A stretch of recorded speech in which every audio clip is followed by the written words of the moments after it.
Olá pessoal, tudo bem? Eu sou o Lucas, sou engenheiro da Sungrow, responsável pela parte de treinamentos técnicos. Atuo aqui no service da Sungrow, então bem na parte de pós-vendas, né? E recentemente a gente lançou um projeto chamado Sungrow Academy, né?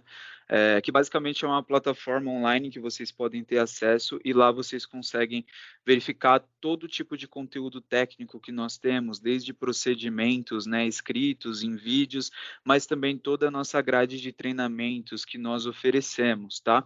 E para trazer essa introdução ao Sangro Academy, né, eu escolhi falar um pouco hoje sobre um assunto que é bastante demandado pela gente, né, que é principalmente a parte de monitoramento e problemas mais comuns de serem apresentados nos inversores e como a gente soluciona isso, né, as principais falhas ali quando apresenta para a gente no monitoramento, tá? Então vamos lá, começando com a nossa apresentação, falando um pouco sobre monitoramento, né? Primeiramente, não tem como a gente falar, principalmente para a galera que atua com operação e manutenção dessas instalações, que não tem como otimizar esses processos de pós-venda sem de fato ter uma boa plataforma de monitoramento, né? E a Sungrow, ela oferece, né, uma plataforma bem completa, quem já trabalhou com Sungrow sabe muito bem do que eu estou falando, onde a gente tem diversas informações e diversas ações que nós podemos fazer através dela até de forma remota, tá? Então, por exemplo, não é necessário mobilizar uma equipe até o local da instalação para eu fazer uma atualização de firmware ou um ajuste de algum parâmetro no inversor. Eu posso fazer isso de forma remota, o que permite que eu solucione alguns problemas genéricos ou faça alguns testes no inversor ou até mesmo mandar comandos, né, de ligar ou desligar o equipamento, tá? Além disso, né, quando a gente fala um pouco mais sobre os inversores que possuem diversas entradas fotovoltaicas, a gente consegue monitorar cada uma delas, né? E a gente tem o gráfico de cada uma dessas séries, podendo fazer o diagnóstico de uma forma mais assertiva e entender também a geração, como que ela está atuando e por que, né?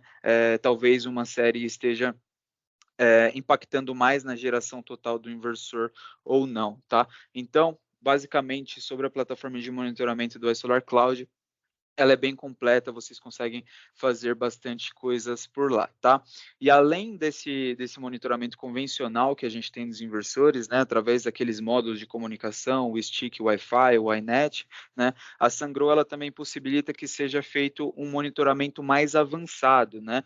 E basicamente isso é feito através desse dispositivo que é o Logger 1000 ou a Con100E, né? Basicamente a Con100 ela é uma caixa com um índice de proteção IP65, com o Logger 1000 aqui dentro e as proteções integradas. Então, DPS, disjuntor, a própria fonte do Logger 1000, a fonte de alimentação vem aqui, tá? Então, esse dispositivo, ele, como o próprio texto já diz, monitora até 30 dispositivos no total, né? Somando ali, né? Os inversores, combiner boxes, no caso, se tiver, estação meteorológica, medidor de energia, através da comunicação RS485, né, porque tem o protocolo Modbus RTU e o Modbus TCP/IP também, tá? E é exatamente isso que a gente fala nesse slide, tá? Então ele mostra uma cadeia aqui de comunicação, basicamente, né, onde eu tenho a minha Consenhe como centro dessa operação, e ela comunica basicamente com todos os nossos inversores, né, de todas as linhas, mas também através do Modbus RTU RS485, a gente consegue integrar medidores de energia de outras marcas, não precisa ser medidor da própria Sungrow, né? E estação meteorológica também, né? E aí a gente pode configurar tanto esse medidor quanto a estação através do mapa Modbus dela, e tem alguns modelos que já são certificados, já são pré-configurados também dentro do Logger, tá? Dentro da Consen. Além disso, né? Ela permite também que a gente faça uma integração com o nosso sistema SCADA. Então, para usinas maiores, né, onde o cliente ele possui de fato um monitoramento SCADA, né, não é necessário a gente escolher entre um e outro, né? A gente pode integrar os dois para que eles comuniquem entre si.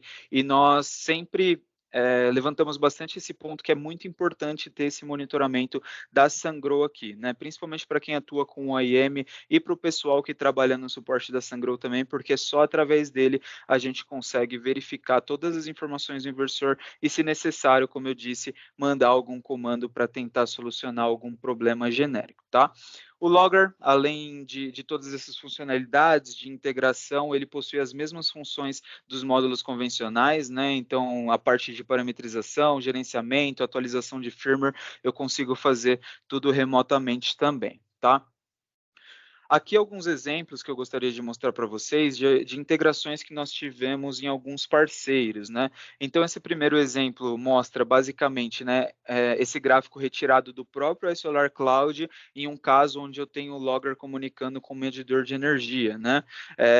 Só um ponto importante, é através do logger também comunicando com o medidor de energia que a gente consegue fazer o controle de exportação, né, o zero grid, então isso ajuda bastante também, tá?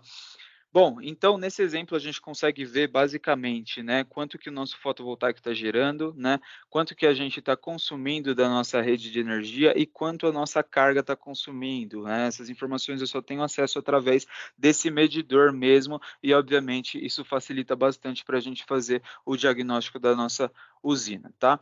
Esse segundo exemplo já é relacionado, né, a uma integração de uma estação meteorológica.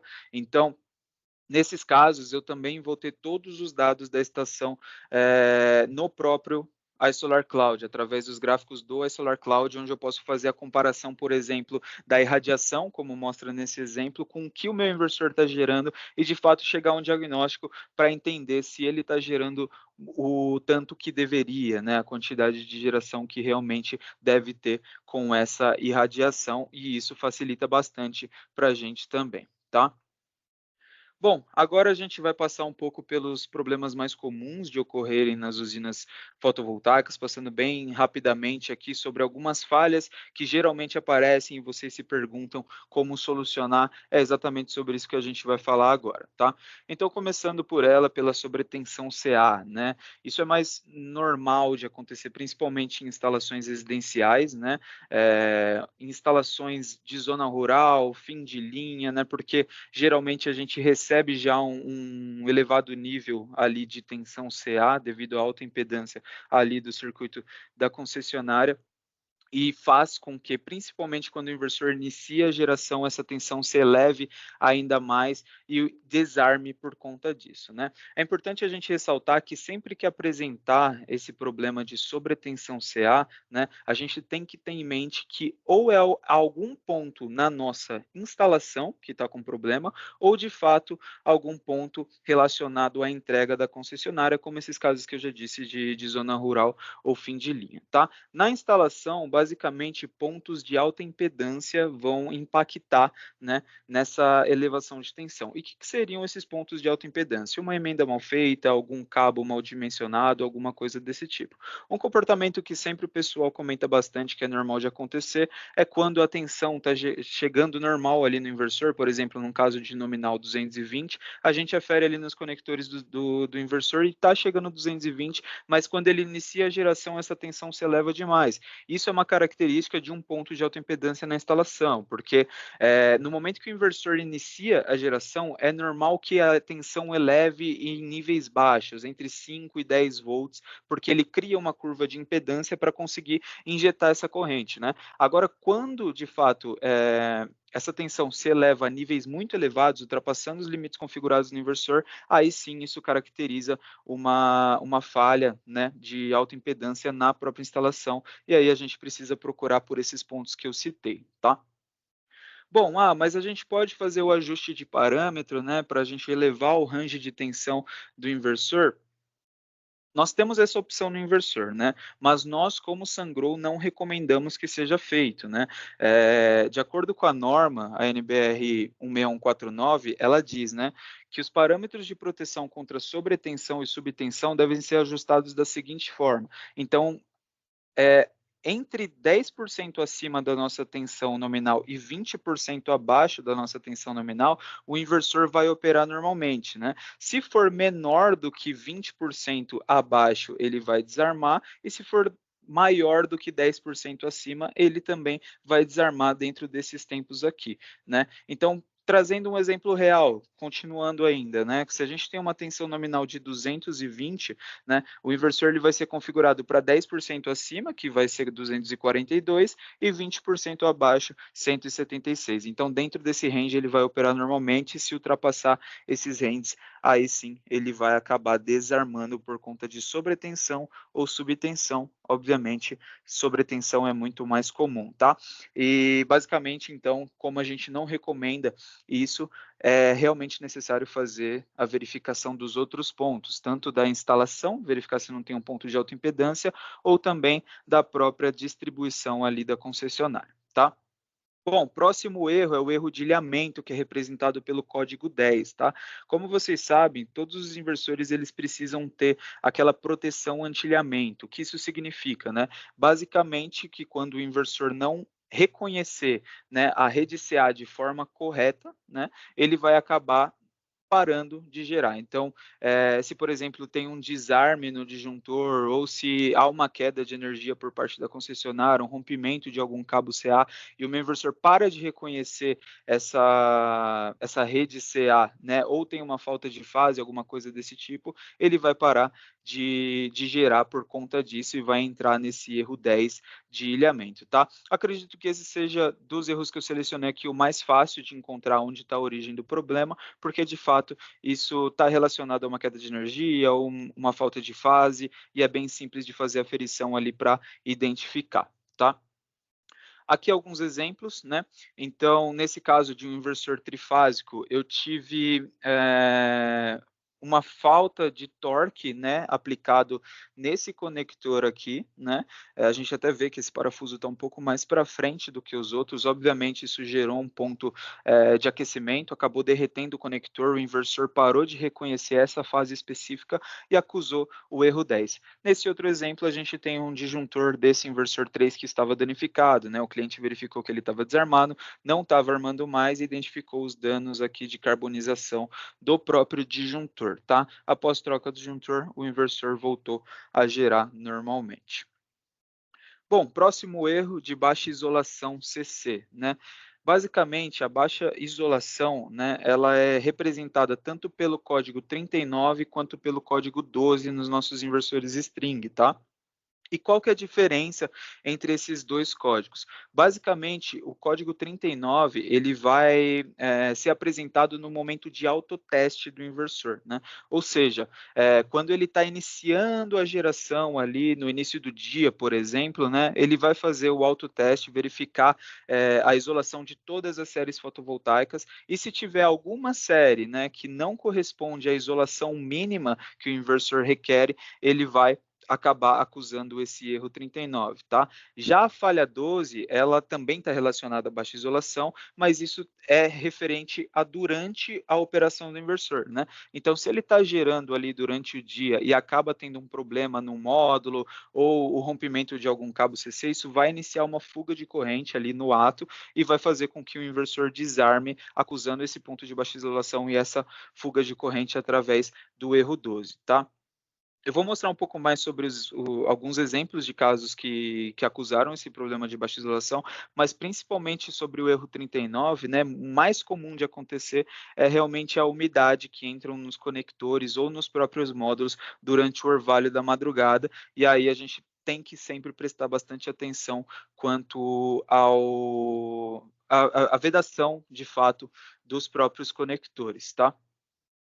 Bom, e como que é parametrizado o inversor, né? De acordo com essa norma que eu estou mostrando aí na tela, né? Que é a IEC 62109, é uma certificação internacional. Ela diz que no momento de autoteste do inversor, né? A máxima fuga de corrente permitida é de 30 miliamperes, tá? Então, se a gente for considerar, por exemplo, né? Um inversor, sei lá, de 250, o SG 250HX, né?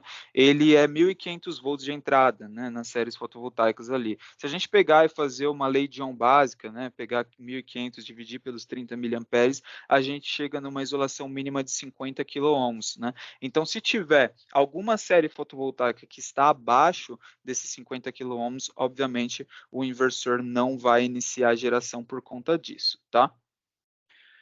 Bom, alguns exemplos de problemas que causam, né, essa falha de baixa isolação. Primeiro, rompimento dos cabos, né? Nesse exemplo era uma usina de geração centralizada, onde tinham cabos de alumínio, e obviamente isso acusou um problema de baixa isolação no inversor, tá? Aqui, devido em usina também, devido à movimentação do tracker, né, onde vocês podem ver, não foi considerado uma folga entre o cabo e o próprio tracker, e durante a movimentação acabou, entre aspas, mastigando o cabo e também rompendo a isolação desse próprio cabeamento e, obviamente, gerando um ponto de baixa isolação. Módulos danificados, né? Nesse caso está bem visível que o módulo está danificado, mas às vezes pode ser uma microfissura aqui no módulo que já é suficiente para gerar uma fuga entre a estrutura e as próprias células, tá? E agora falando um pouco também sobre o Sungrow Academy, né? Essa foi só uma introdução que eu mostrei para vocês sobre os conteúdos que nós temos ali. Mas caso vocês queiram verificar artigos sobre esses erros, artigos sobre o próprio iSolar Cloud, ou verificar a nossa grade de treinamento, vocês podem ter acesso através desse link, Sungrow do Brasil, ou do QR Code, tá? Aqui vocês têm acesso também a todas as informações sobre Service Partners da Sungrow e base de conhecimento, tá? Mostrando para vocês um pouco dos treinamentos que nós oferecemos, né? Então, basicamente, que a gente considera mais para a parte do residencial, nós oferecemos esses treinamentos de introdução ao produto, boas práticas de instalação e comissionamento, mas também nós temos curso de comissionamento e OIM avançado, né, para usinas de mini geração distribuída e OIM para usinas centralizadas também, né? Basicamente, a gente pega todo o assunto ali, desde a instalação do sistema até a parte de manutenção preventiva dos nossos inversores, tá? E para vocês conseguirem, né, adquirir esses treinamentos para as equipes de vocês, vocês podem entrar lá no próprio Sungrow Academy, que eu demonstrei no último slide, e registrar o interesse ou entrar em contato com o nosso time de pós-vendas, que eles fazem essa solicitação, ok? Bom, pessoal, gostaria de agradecer a atenção de vocês, né? Espero que esse conteúdo que a gente passou tenha valido de algo que realmente tenha sido bom para vocês e me coloco à disposição aí caso vocês queiram falar sobre esses assuntos técnicos ou tirarem algumas dúvidas através desses contatos aqui, tá bom? Muito obrigado.